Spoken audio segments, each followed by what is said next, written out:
ആദീസ് ന്യൂട്രികവയിലേക്ക് വീണ്ടും സ്വാഗതം. ഇന്ന് നമ്മൾ സംസാരിക്കാനായിട്ട് പോകുന്ന വിഷയം management of common difficulties in breast feeding. Breast feed ചെയ്യുന്ന സമയത്തുണ്ടാകുന്ന ചില കോമൺ ബുദ്ധിമുട്ടുകളെ എങ്ങനെ മാനേജ് ചെയ്യാമെന്നാണ് നമ്മൾ സംസാരിക്കാനായിട്ട് പോകുന്നത്. അതിൽ ആദ്യത്തെ ഒരു അവസ്ഥയാണ് ഫുൾ ബ്രസ്റ്റ്. അതായത് ഡെലിവറിക്ക് ശേഷമുള്ള 3 മുതൽ 5 ദിവസങ്ങളിലാണ് ഈ ഒരു ഫുൾ ബ്രസ്റ്റ് എന്ന് പറഞ്ഞ കണ്ടീഷൻ ഉണ്ടാവുന്നത്. ബ്രസ്റ്റിൽ പാല് തിങ്ങുന്ന ഒരു അവസ്ഥയാണ് നമ്മൾ ഫുൾ ബ്രസ്റ്റ് എന്ന് പറയുന്നത്. പക്ഷെ ഈ ഒരു അവസ്ഥ എല്ലാ അമ്മമാരിലും ഒരു ഡിസ്കംഫർട്ടബിൾ ഫീലിംഗ് കൊടുക്കുന്നുണ്ട്. കാരണം ബ്രസ്റ്റ് ഭയങ്കര ഹെവിയായി തോന്നാനും ഹാർഡ് ആവാനും അതേപോലെ തന്നെ ചൂട് അനുഭവപ്പെടാനും ഒക്കെ സാധ്യതയുള്ള ഒരു ടൈമാണ് ഈ ഒരു ഫുൾ ബ്രസ്റ്റ് എന്ന് പറയുന്നത്. എന്തുകൊണ്ടാണ് ഈ ഫുൾ ബ്രസ്റ്റ് ഉണ്ടാകുന്നത്? അപ്പൊ ഈ ഒരു അവസ്ഥ ഉണ്ടാകുന്നതിനുള്ള കാരണം എക്സസ് ബ്ലഡ് ഫ്ലോയിലാണ് മെച്യൂർ മിൽക്ക് പ്രൊഡക്ഷൻ ഉണ്ടാകുന്നത്.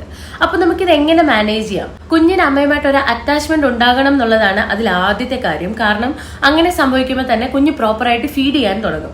കുഞ്ഞ് ഫീഡ് ചെയ്യുന്ന സമയത്ത് ബ്രസ്റ്റ് എംറ്റി ആവാനും അതുവഴി ഈ ഫുൾ ബ്രസ്റ്റ് എന്ന് പറഞ്ഞ കണ്ടീഷന്റെ ബുദ്ധിമുട്ടുകളെല്ലാം തന്നെ നമുക്ക് ഒഴിവാക്കാനായിട്ട് സാധിക്കും. അതേപോലെ തന്നെ 2 ബ്രസ്റ്റിലും മാറി മാറി കുഞ്ഞിനെ ഫീഡ് ചെയ്യാനായിട്ട് പ്രത്യേകം ശ്രദ്ധിക്കണം. കാരണം നമ്മൾ ഒരു ബ്രസ്റ്റുമായിട്ട് കുഞ്ഞ് അറ്റാച്ച്ഡ് ആയി കഴിഞ്ഞാൽ മറ്റതിൽ നിന്നും പാല് കുടിക്കാനായിട്ടുള്ള ബുദ്ധിമുട്ടുകൾ കാണിക്കുകയും അതിൽ ഈ ഫുൾ ബ്രസ്റ്റ് എന്ന് പറഞ്ഞ കണ്ടീഷൻ മാറിയിട്ട് ബ്രസ്റ്റ് എൻഗോർജ്മെന്റ് എന്നുള്ള കണ്ടീഷനിലേക്ക് പോകാനുള്ള സാധ്യതയുണ്ട്. സോ നമ്മുടെ രണ്ടാമത്തെ കോമൺ പ്രോബ്ലം ആണ് ബ്രസ്റ്റ് എൻഗോർജ്മെന്റ്. ബ്രസ്റ്റ് എൻകോർജ്മെന്റ് എന്ന് പറയുന്നത് ബ്രസ്റ്റ് ഭയങ്കരമായിട്ട് സ്വെല്ലൻ ഫോമിൽ ആവാനും പാല് വന്ന് തിങ്ങിയിട്ട് ഭയങ്കര ഹാർഡ് ആവാനും ഭയങ്കര ഷൈനിങ്ങും അതേപോലെ തന്നെ ഒരു റെഡ് കളർ അപ്പിയറൻസ് ഒക്കെ വന്നിട്ട് ഇത് ഭയങ്കര ബുദ്ധിമുട്ടിലേക്ക് അമ്മമാരെ കൊണ്ടെത്തിക്കാറുണ്ട്. ഈവൻ ഇതുവഴി ഫീവർ വരെ ഉണ്ടാവാം. ചെറിയ ചെറിയ കല്ലിപ്പുകൾ പോലെ ഉണ്ടാവും. പൊതുവേ നമ്മൾ പറയുന്നത് പാല് തിങ്ങുക, പാല് വന്ന് കട്ടിയാവുക എന്നൊക്കെ പറയും. അപ്പോൾ ഈ ഒരു അവസ്ഥ അമ്മയ്ക്ക് പനി ഉണ്ടാവാനും അതുവഴി കുഞ്ഞിന് ഫീവർ ഉണ്ടാവാനും ഒക്കെ ഉള്ള സാധ്യതയുണ്ട്. സോ ഇത് കുറച്ചുകൂടി ശ്രദ്ധിക്കേണ്ട ഒരു കാര്യമാണ്. സോ ഇത് എന്തുകൊണ്ടാണ് ഇത് സംഭവിക്കുന്നത്? അമ്മയ്ക്ക് കുഞ്ഞിന് പ്രോപ്പറായിട്ട് ഫീഡ് ചെയ്യാൻ പറ്റാത്തൊരവസ്ഥ ഉണ്ടാവുക. അത് പല കാരണങ്ങൾ കൊണ്ടുണ്ടാവാം.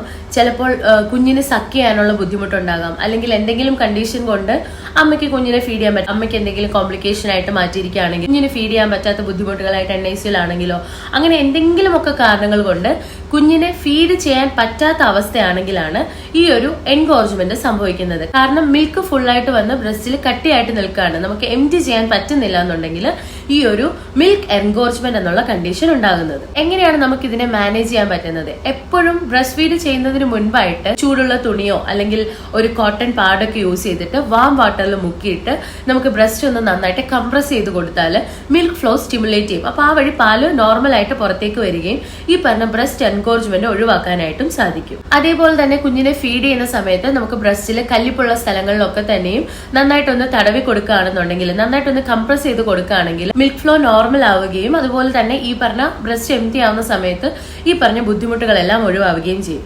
ഇനി ഒരുപാട് പെയിൻ കൂടുതലാണെന്നുണ്ടെങ്കിൽ നമ്മൾ ആദ്യം ഫീഡ് ചെയ്യുന്നതിന് മുമ്പേ വാം വാട്ടർ വെച്ച് കംപ്രസ് ചെയ്യാൻ പറഞ്ഞതുപോലെ തന്നെ ഐസ് പാഡ് വെച്ചിട്ട് നമുക്കൊന്ന് കംപ്രസ് ചെയ്ത് കൊടുക്കുകയാണെങ്കിൽ ആ പെയിനും ആ ഒരു ഡിസ്കംഫർട്ട് ഫീലിംഗും എല്ലാം നമുക്ക് കുറയ്ക്കാനായിട്ട് പറ്റും.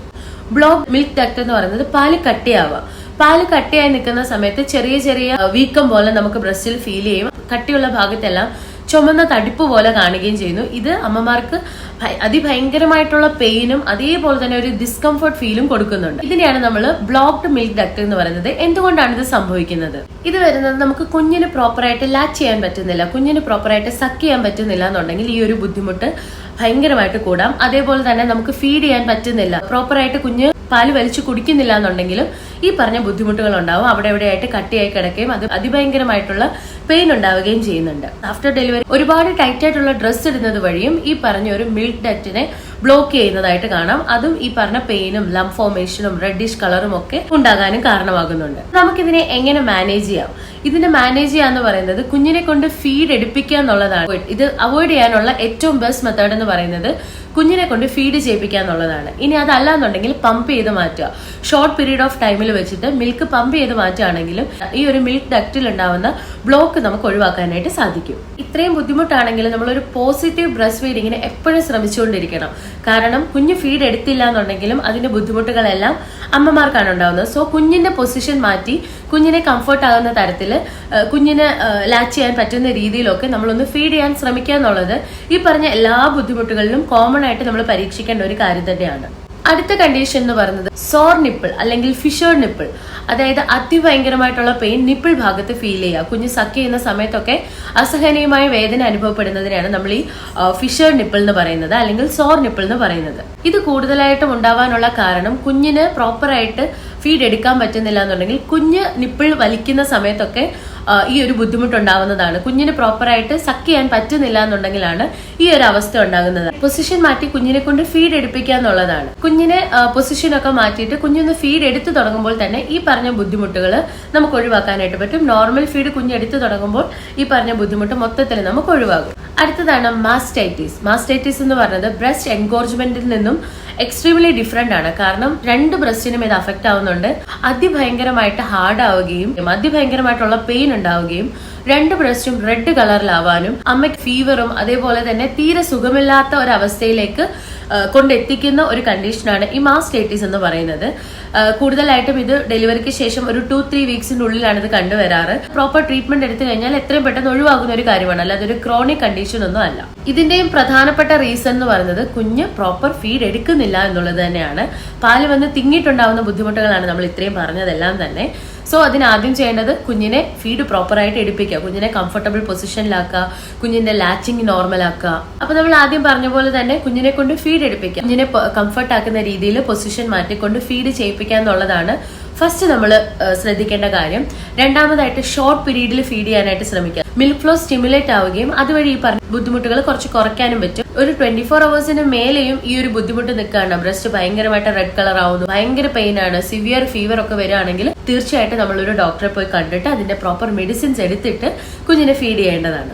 കാൻഡിഡ ഇൻഫെക്ഷൻ, നമ്മൾ സോർ നിപ്പിൾസിനെ കുറിച്ച് പറഞ്ഞിരുന്നു. സോർ നിപ്പിൾസിന്റെ ഒരു സിവിയർ സ്റ്റേജ് എന്ന് വേണമെങ്കിൽ നമുക്ക് ഈ കാൻഡിഡ ഇൻഫെക്ഷനെ പറയാം. കാരണം നിപ്പിൾസിന്റെ ഭാഗത്തൊക്കെ നമ്മുടെ നീഡിൽസ് കുത്തി ഇറങ്ങുന്ന പോലെയുള്ള പെയിൻ അനുഭവപ്പെടുക, കുഞ്ഞ് ഫീഡ് ചെയ്യുന്ന സമയത്തെല്ലാം തന്നെ അസഹനീയമായിട്ടുള്ള വേദനയായിരിക്കും അനുഭവപ്പെടുക. അതേപോലെ തന്നെ ഏരിയോളയുടെ ഭാഗത്തും നിപ്പിളിന്റെ ഭാഗത്തും ഒക്കെ ആയിട്ട് ഇച്ചിങ് ഉണ്ടാവുകയും അതേപോലെ തന്നെ കളർ വേരിയേഷൻ ഒക്കെ ഉണ്ടാവുകയും ചെയ്യും.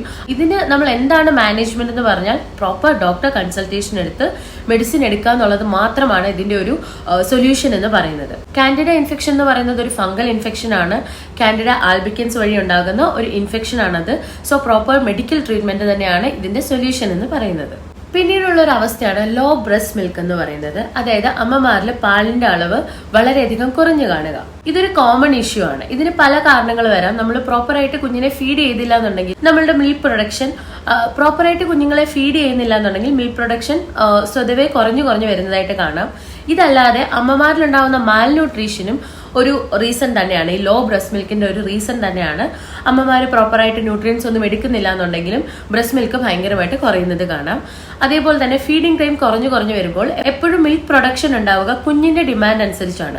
ഇപ്പൊ കുഞ്ഞ് പ്രോപ്പറായിട്ട് ഫീഡ് എടുക്കുന്നുണ്ടെന്നുണ്ടെങ്കിൽ അതിനനുസരിച്ചുള്ള മിൽക്ക് അമ്മമാരുടെ ശരീരത്തിൽ ഉത്പാദിപ്പിക്കപ്പെടുന്നുണ്ട്. കുഞ്ഞുങ്ങൾ ഫീഡ് കുറവാണ് എടുക്കുന്നതെങ്കിൽ അതിനനുസരിച്ച് പാലിന്റെ അളവ് കുറഞ്ഞു വരും. സോ ആദ്യം തന്നെ കുഞ്ഞിനെ ഫീഡ് ചെയ്യിപ്പിക്കാന്നുള്ളതാണ്. അതിന്റെ ടൈം പീരീഡ് എന്ന് പറയുന്നത് ആദ്യത്തെ 8 ആഴ്ചയിലേക്ക് 24 മണിക്കൂറിൽ 8 തവണയിൽ കുറയാതെ കുഞ്ഞിനെ ഫീഡ് ചെയ്യാന്നുള്ളതാണ്. 8 ആഴ്ചയ്ക്ക് ശേഷം 24 മണിക്കൂറിൽ ഒരു 5 മുതൽ 6 തവണയെങ്കിലും കുഞ്ഞിനെ ഫീഡ് ചെയ്തിട്ടുണ്ടാവണം. ഈ ഒരു പാറ്റേൺ ഫോളോ ചെയ്യുകയാണെന്നുണ്ടെങ്കിൽ നമുക്ക് വലിയ ബുദ്ധിമുട്ടുകളില്ലാതെ കുഞ്ഞിനെ ഫീഡ് ചെയ്യാനായിട്ട് പറ്റും. അതേപോലെ തന്നെ അമ്മമാരുടെ ഫുഡ് ഇൻടേക്ക്, അപ്പൊ നമ്മൾ ലാക്ടേറ്റിംഗ് പീരീഡിലെ ഫുഡ് ഇൻടേക്കിനെ പറ്റി ഒരു വീഡിയോ ചെയ്തിട്ടുണ്ടായിരുന്നു. അതിന്റെ ലിങ്ക് ഞാൻ താഴെ കമന്റ് ബോക്സിൽ പിൻ ചെയ്യുന്നുണ്ട്. ധാരാളം ന്യൂട്രിയൻസ്, മൈക്രോ ന്യൂട്രിയൻസും മാക്രോ ന്യൂട്രിയൻസും ധാരാളം കഴിക്കുക. അതേപോലെ തന്നെ വാട്ടർ ഇൻടേക്ക്, നല്ല രീതിയിൽ വെള്ളം കുടിക്കുക. 8 ഗ്ലാസ് വെള്ളമെങ്കിലും അറ്റ്ലീസ്റ്റ് ഒരു ദിവസം കുടിക്കാനായിട്ട് ശ്രദ്ധിക്കുക. അടുത്ത ഒരു കോമൺ പ്രശ്നമാണ് ഫ്ലാറ്റ് അല്ലെങ്കിൽ ഇൻവേർട്ടഡ് നിപ്പിൾസ് എന്ന് പറയുന്നത്. ഓരോ സ്ത്രീകളുടെയും നിപ്പിൾസിന്റെ ഷേപ്പ് ഡിഫറെന്റ് ആയിരിക്കും. അപ്പൊ അതനുസരിച്ച് ബ്രസ്റ്റ് ഫീഡിംഗ് ഡിഫറെന്റ് ആവണമെന്നില്ല. പക്ഷേ ഈ ഒരു ഫ്ലാറ്റ് ഓർ ഇൻവേർട്ടഡ് നിപ്പിൾസ് എന്ന് പറയുന്നത് കുഞ്ഞുങ്ങൾക്ക് സക്ക് ചെയ്യാനുള്ള ബുദ്ധിമുട്ട് വളരെയധികം ഉണ്ടാവുന്നുണ്ട്. ഇതിന് പ്രോപ്പറായിട്ട് നമ്മൾ മെഡിക്കൽ ട്രീറ്റ്മെന്റ് തന്നെ എടുക്കണം. കുഞ്ഞിനെ എപ്പോഴും ഒരു സ്കിൻ ടു സ്കിൻ കോൺടാക്ട് കൊടുക്കാനായിട്ട് ശ്രമിക്കുക. സോ അവർക്കൊരു അറ്റാച്ച്മെന്റ് തോന്നുകയും അവരത് പുള്ളി ചെയ്ത് ഫീഡ് എടുക്കാനായിട്ട് ശ്രമിക്കുകയും ചെയ്യും. അതേപോലെ തന്നെ സിറിഞ്ചൊക്കെ യൂസ് ചെയ്തിട്ട് നിപ്പിൾസ് പുള്ളി ചെയ്യുന്ന സമയത്ത് ആ ഒരു കുഞ്ഞിനെ സക്ക് ചെയ്യേണ്ട ഒരു ഫോമിലേക്ക് നിപ്പിൾസ് മാറാനായിട്ടുള്ള സാധ്യതയുണ്ട്. സോ അതൊന്ന് ട്രൈ ചെയ്ത് നോക്കാവുന്നതാണ്. റിഫ്യൂസൽ ടു ബ്രസ്റ്റ് മിൽക്ക്, അതാണ് ഏറ്റവും അവസാനത്തെ ഒരു പ്രശ്നം എന്ന് പറയുന്നത്. കാരണം കുഞ്ഞിന് ബ്രസ്റ്റ് ഫീഡ് വേണ്ട, കുഞ്ഞ് റിഫ്യൂസ് ചെയ്യുക ബ്രസ്റ്റ് മിൽക്ക് എടുക്കാനായിട്ട്. ഈ ഒരു അവസ്ഥ എന്ന് പറയുന്നത് കുഞ്ഞ് പാല് കൊടുക്കുന്ന സമയത്ത് എല്ലാം തന്നെ അത് റിഫ്യൂസ് ചെയ്യുക, ഒന്നെങ്കിൽ ബാക്കിലേക്ക് കമഴ്ന്ന് കരയുക അല്ലെങ്കിൽ ഭയങ്കരമായിട്ട് വാശി പിടിച്ച് കരയുക. ഇത് അമ്മമാരിൽ ഒരുപാട് ബുദ്ധിമുട്ടുകൾ ഉണ്ടാകുന്നുണ്ട്. എസ്പെഷ്യലി ആ ഒരു പോസ്റ്റ്മോർട്ടം സ്റ്റേജിലും കൂടെ ഒക്കെ ആകും. ഡെലിവറിയുടെ ഒരു ബുദ്ധിമുട്ടൊക്കെ കഴിഞ്ഞിട്ട് ആ ഒരു പോസ്റ്റ്മോർട്ടം സ്റ്റേജിലാകുമ്പോൾ ഇത് അമ്മമാരിൽ വളരെയധികം ബുദ്ധിമുട്ടുണ്ടാക്കുന്നുണ്ട്. അപ്പൊ കുഞ്ഞ് പാല് റിഫ്യൂസ് ചെയ്യാനായിട്ട് പല കാരണങ്ങളാണ് ഉള്ളത്. ആദ്യം തന്നെ നമ്മൾ ബോട്ടിലിന്റെ നിപ്പിളോ അല്ലെങ്കിൽ പെസിഫയറോ ഒക്കെ വെച്ച് ശീലിപ്പിച്ചിട്ടുണ്ടെന്നുണ്ടെങ്കിൽ കുഞ്ഞ് പിന്നെ ബ്രസ്റ്റ് മിൽക്ക് എടുക്കാനായിട്ടുള്ള താല്പര്യം അധികം കാണിക്കണമെന്നില്ല. അതേപോലെ തന്നെ നല്ല കോളിക് ഒക്കെ ആയിട്ടുണ്ട്, കുഞ്ഞിന് നന്നായിട്ട് ഗ്യാസിന്റെ ഇഷ്യൂ ഉണ്ട്, ഗ്യാസ്ട്രൈറ്റിസ് പെയിൻ ഒക്കെ ഉണ്ടെന്നുണ്ടെങ്കിൽ കുഞ്ഞ് പാലെടുക്കാനുള്ള ബുദ്ധിമുട്ട് കാണിക്കും.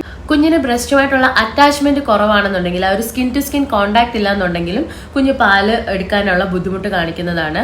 അതേപോലെ തന്നെ പൊസിഷൻ ചെയ്യുന്ന സമയത്ത് കുഞ്ഞിന്റെ ഏതെങ്കിലും ബോഡി പാർട്ട് നമ്മൾ പ്രസ് ചെയ്തെടുക്കുക, അല്ലെങ്കിൽ ഹെഡിൽ കൂടുതലായിട്ട് പ്രഷർ വരിക, അല്ലെങ്കിൽ കയ്യിൽ നന്നായിട്ട് പ്രഷർ വരിക, പെയിൻ അനുഭവപ്പെടുന്ന പോലെ ആണെങ്കിൽ കുഞ്ഞ് പിന്നീട് ബ്രസ്റ്റ് മിൽക്ക് എടുക്കാനുള്ള ബുദ്ധിമുട്ട് കാണിക്കും. അതേപോലെ തന്നെ അമ്മയിൽ ഉണ്ടാകുന്ന ചില മണങ്ങൾ, അതേപോലെ തന്നെ അമ്മയുടെ ഡയറ്റിന്റെ ബുദ്ധിമുട്ടുകൾ, അമ്മ എടുക്കുന്ന ഭക്ഷണത്തിന്റെ ബുദ്ധിമുട്ടുകൾ, ഇതെല്ലാം തന്നെ കുഞ്ഞ് മിൽക്ക് റിഫ്യൂസ് ചെയ്യാനായിട്ടുള്ള കാരണങ്ങളാണ്.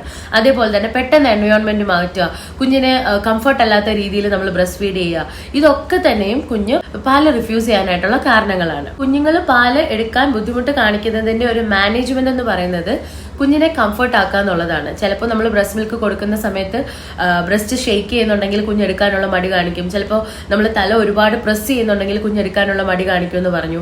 അപ്പോൾ ഈ പറഞ്ഞ ബുദ്ധിമുട്ടുകൾ എന്താണെന്നുള്ളത് ഐഡന്റിഫൈ ചെയ്യുക. കുഞ്ഞിന് ലാച്ചിങ് ഇഷ്യൂ ആണോ, അല്ലെങ്കിൽ കുഞ്ഞിന് സക്ക് ചെയ്യാനുള്ള ബുദ്ധിമുട്ടുണ്ടോ, എന്താണ് കുഞ്ഞിന്റെ പ്രശ്നമെന്ന് ഐഡന്റിഫൈ ചെയ്യാനായിട്ട് ശ്രമിക്കുക. അതല്ല ഒരു തരത്തിൽ നമുക്ക് പറ്റുന്നില്ല, കുഞ്ഞിനെ കംഫർട്ടായിട്ട് നോക്കിയിട്ടോ, കുഞ്ഞിന് എൻവയോൺമെന്റ് ചേഞ്ച് ചെയ്തിട്ടോ, അല്ലെങ്കിൽ കുഞ്ഞുമായിട്ട് കുറേയധികം സ്കിൻ ടു സ്കിൻ കോണ്ടാക്ട് കൊടുത്തിട്ടോ, കുഞ്ഞിനോട് ഇന്ററാക്ട് ചെയ്തിട്ടോ ഒന്നും തന്നെ കുഞ്ഞ് പാലെടുക്കാൻ തയ്യാറാവുന്നില്ല എന്നുണ്ടെങ്കിൽ കുഞ്ഞിനെ പ്രോപ്പറായിട്ട് ബോട്ടിൽ ഫീഡ് ചെയ്യുകയോ അല്ലെങ്കിൽ നിപ്പിൾസ് യൂസ് ചെയ്തിട്ട് ഫീഡ് ചെയ്യുന്നതായിരിക്കും നല്ലത്. പമ്പ് ചെയ്തിട്ട് യൂസ് ചെയ്യാം. പമ്പ് ചെയ്യുന്നത് വഴി അമ്മയ്ക്കുണ്ടാവുന്ന ഈ പറഞ്ഞ ബുദ്ധിമുട്ടുകളെല്ലാം തന്നെ ഒഴിവാക്കാനും സാധിക്കും, കുഞ്ഞ് പാലെടുക്കുകയും ചെയ്യും. സോ ഇതാണ് കോമൺ ബ്രസ്റ്റ് ഫീഡിങ് പ്രോബ്ലംസ് എന്ന് പറയുന്നത്. ഇങ്ങനെയൊക്കെയാണ് നമ്മൾ അതിനെ മാനേജ് ചെയ്യുന്നത്. സോ കുറച്ചെങ്കിലും ഇൻഫർമേഷൻ എല്ലാവർക്കും കിട്ടിയെന്ന് വിചാരിക്കുന്നു. നമ്മുടെ വീഡിയോ ആദ്യമായി കാണുന്നവർ ചാനൽ സബ്സ്ക്രൈബ് ചെയ്യാനും ഷെയർ ചെയ്യാനും ലൈക്ക് ചെയ്യാനും മറക്കരുത്. താങ്ക്